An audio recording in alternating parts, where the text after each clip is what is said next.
and welcome back to another Rocket League video brought to you by Selfish Gamer. Today, we're going to be looking at another RL specifics episode, but this time focused around cutting. Now, cutting is something that I still have a lot of experience with in my ranked gameplay currently, even at Diamond.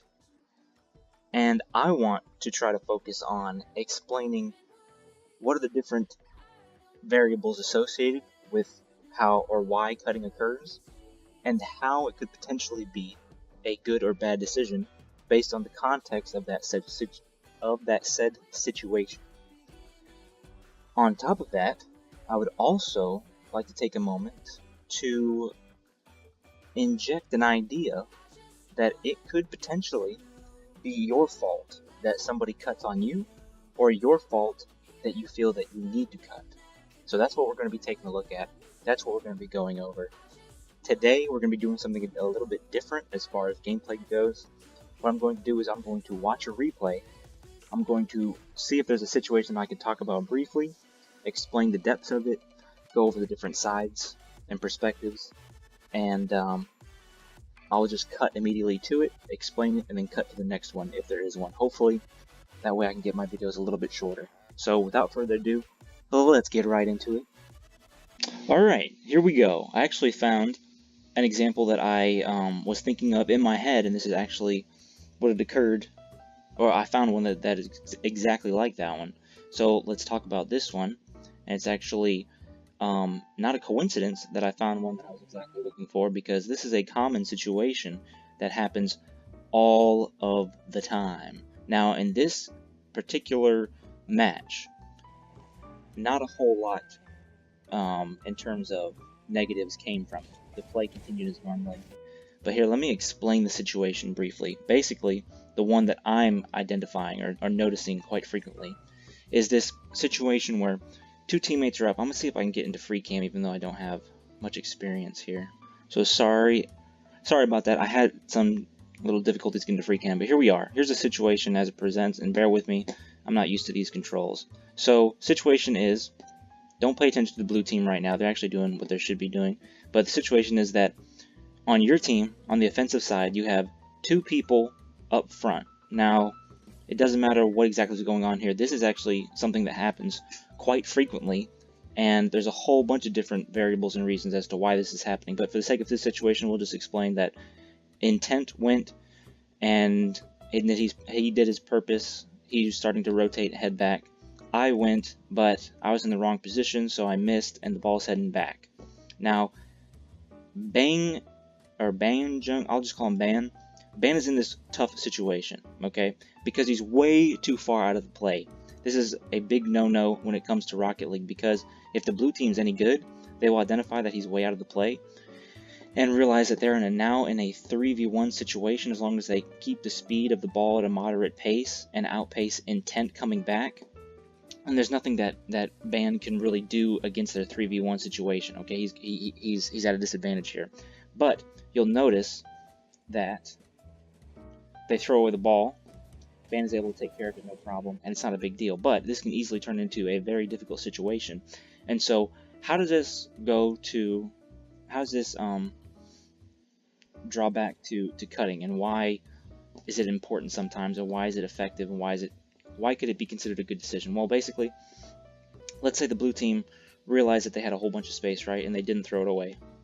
So let's say Chad Brochel is here with the ball, he has possession, it's on top of his car, right? So if Ban tries to go, Chad can just flick it and get a goal, into story. Not a good outcome. Let's say Ban decides to wait. Chad can just take it on top of his car, flick it downfield, or decide to get a 50-50, and he's got two teammates to follow one up. Not a good situation for orange team here. But let's say Chad's taking it slow, very slow, and let's say Ban is way too far back to do anything, and he realizes that, and he wants to take it slow as well, which is something that I would do in that situation, is take it very slow, stay back in net.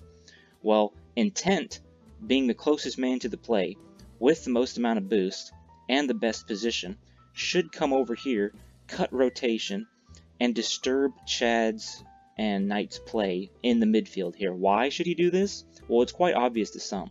For some people, they will realize that if they have too much time with the ball, it's a no-brainer. They need to be cut off. They need to have somebody interfering with the play and challenging them. But for others, it may not be too obvious. And this is why I bring this up, because this type of spacing issue right here, where Ban's way too far away, happens all of the time in Rocket League. Everywhere. Okay? People will prioritize boost, will prioritize playing it safe, playing it cautious, will want their teammate to go again, etc. And because of that, they're out of position, and they're not going to be able to make an effective touch, and it's going to lead to a disastrous outcome. And so, in order to remedy that situation, intent would have to come cut Ban's rotation, even though if I was in Ban's position, I wouldn't consider that a cut. I would be very thankful that intent goes across midfield like that and challenges. But in the ideal situation, we want somebody to be challenging that ball, and we don't want it to be the last man back so that they don't have free reign on the goal. And that's one situation in which you can consider cutting to be a very good idea. And again, this happens all the time in many different situations, and it's primarily based off the idea that you are too far back, way too far back, okay? So keep that in mind, that if you see teammates cutting on you a lot, it may be because you're not fully committed in the play. And what Ban should be doing is he should have stuck, let's see if I can rewind it without crashing. He should have stuck here at midfield. He should have been here at midfield. And as soon as he sees that I failed, he might want to take a little bit slow and allow intent to come back, but he should be there to be progressing the play instead of back here slowing down the play without possession. Okay, so that's situation number one. Let me see if I can find any more. Alright, so here's another brief example of basically the same situation, but from a different viewpoint. Again, this will be Ban. I'm not picking on him or anything. He just happens to be the person that does it. But basically what ends up happening is that, you know, he makes a play on the ball, and now he's trying to rotate back. First of all, he's rotating back improperly, but I digress. Okay, he's cutting midfield along with the ball, but he realizes from this moment right here, he sees me rotating back far. Okay, so I'm behind him. He also sees that his teammate is way down there and not going up for the ball. Okay, so this could be a problem with our teammate, what's his name, Intense or something. You could consider that a situation where he should have gone up for the ball because I'm heading back and my dude here in the McLaren is heading back too, which would be a more effective play. But it's also, I mean, it's perfectly fine. I would say that he slow played it as well, considering that the blue team's already up. So that's fine. And our boy McLaren here, he realizes that, and what does he do?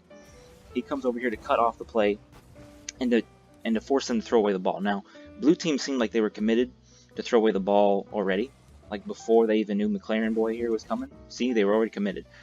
And that was kind of a stupid play on their part, but at higher levels, this will be more of a dangerous situation, and somebody like McLaren boy here will have to cut. Otherwise, Jay Shane can get an unsavable shot on net, or at least, you know, a really good opportunity on net. So you'll see that McLaren boy cuts, and because of that, Intent has an easier time with the ball, even though he doesn't make a very good clear here, and then both of us commit follow up. So I mean, messy stuff still happens, but you realize that, or just try to think about the next time you're in a situation like that, where you're too far away from the ball, or you're not making a play on the ball, even though you should, and your teammates are coming back, that it's a good idea for them to cut. And if your teammates are cutting a lot, the main message I want you to get here is maybe you're not committing enough. Okay, so just keep that in mind. That's situation number 1B, I'd say. Alright, so here's situation number 2, something that I just briefly want to mention. Just consider this an anti-cut, basically. A general or a little tiny reminder to give your teammates respect with the ball, give them space, and be patient. Okay, so right here, I think, yeah, okay, so it was a kickoff, and oh, hold on, I'm sorry. So it was a kickoff. I'm sorry if there was audio in the previous clip. And Banjo has the ball now. I could have taken the ball here and sped up, but instead I let him have his play with the ball, let him have his time, and because of that, we actually get a possible shot on net, or we could have. So just a general reminder to be a little patient and give your teammates space.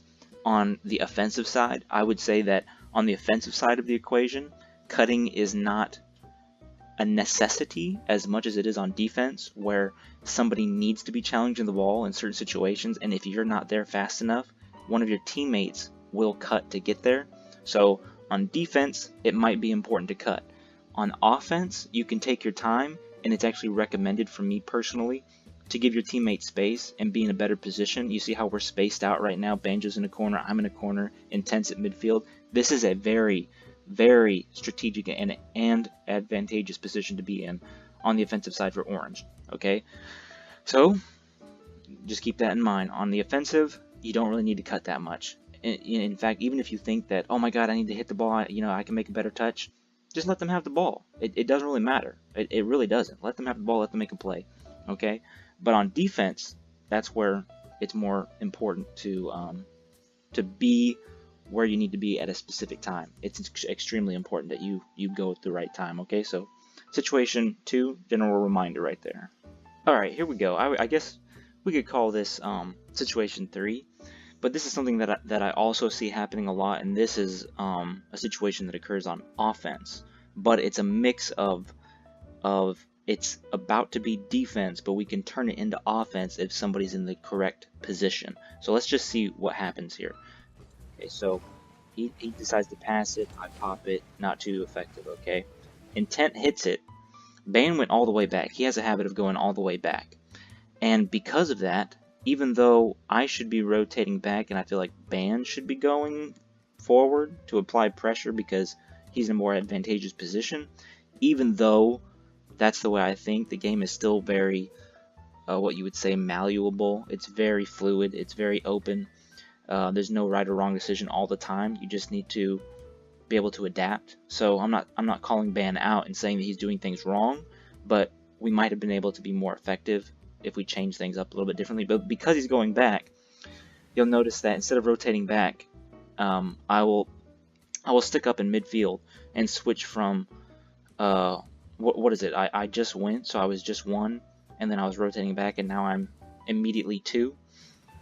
And then I'll decide to go up for a shot. Now, why is this important, and why does something like this strike me?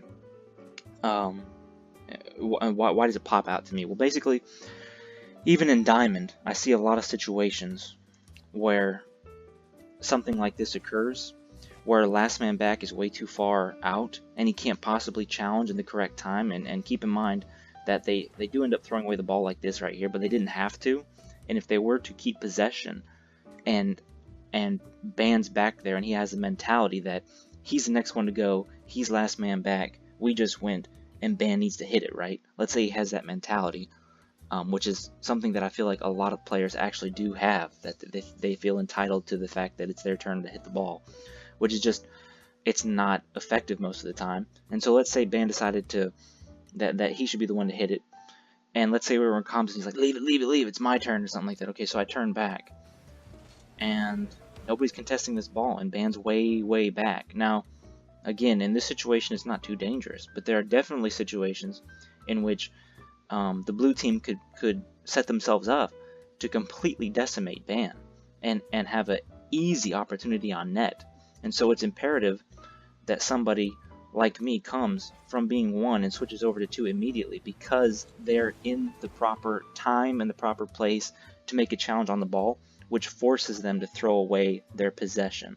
Okay, so this is a common situation that occurs, and I want people to just take a second to think about how, or what they could have done differently to avoid people cutting them in the future. And one possibility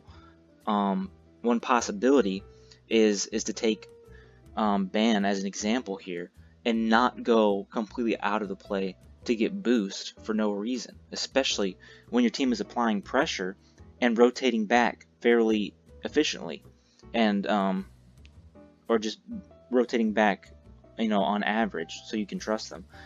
Whenever your teammates are doing that, you should be there to continuously apply pressure, or at the very least ensure that they don't have possession or time with the ball. And if you don't do that, if you're all the way back in net because you have the mentality that somebody should be back in net, which is not the correct mentality to have if your teammates are the one applying pressure and there's absolutely no chance for the ball to be thrown all the way back to net if we're continually applying pressure properly. Then if you have that mentality that somebody needs to be back, then you're way too far out of the play and you are not entitled to your hit on the ball. Somebody will cut you.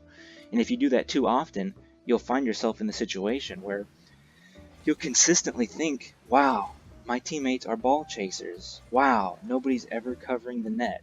Wow, I'm playing slow and I'm trying to play properly, but my teammates don't know what the hell they're doing. When in reality, you still have a couple things to learn. And again, I'm not here to say that there's an objectively right or wrong way to do something ever. Never.